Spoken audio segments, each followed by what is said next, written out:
Samantala, ipinag-utos ng Sandigang Bayan na kumpiskahin ang nasa 20 real estate properties ni dating Congressman Zaldico. Ang hakbang ay bahagi ng investigasyon sa kanimang mapatunayan na may pagkakasalang dating mambabatas at mapupunta ito o mapapabilang sa civil liability niya. Narito ang report ni Criza Lopez.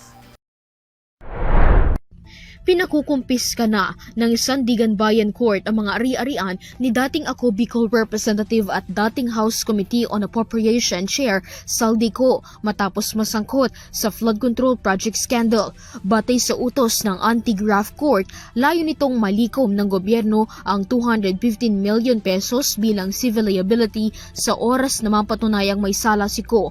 Nabuo ang kautusan ng korte matapos nitong pagtibayin ang hiling ng prosecutor na ex parte motion for issuance of writ of preliminary attachment laban kay Zaldico at sa asawa nitong si Maylene, kung saan 16 na real estate ang target na bawiin ng korte. Paliwanag ng korte, otorisado ang naging desisyon sa ilalim ng Rule 127 ng Rules of Court sa Provisional Remedies in Criminal Charges. Pinapahintulutan nito ang gobyerno na i-embargo ang ari-arian ng akusado bilang garantiya sa anumang hatol na maaaring makuha. Sa klaw ng kautusan, kung ang kasong kriminal ay may sangkot na pera o ari-arian galing sa korupsyon, panlilinlang o paglipat ng pondo o ari-arian sa isang opisyal na gobyerno. Binigyang diin din ng korte ang isinumiting affidavit of merit ng Office of the Ombudsman na may kinalaman sa pagkakasangkot nito sa flood control project scandal. Giit pa ng korte, walang legal na karapatan si Ko sa 215 million pesos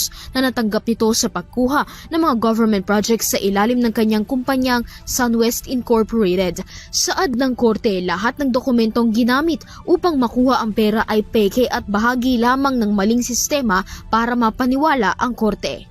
Para sa EuroTV News, Criza Lopez, sumasaludo sa bawat Pilipino.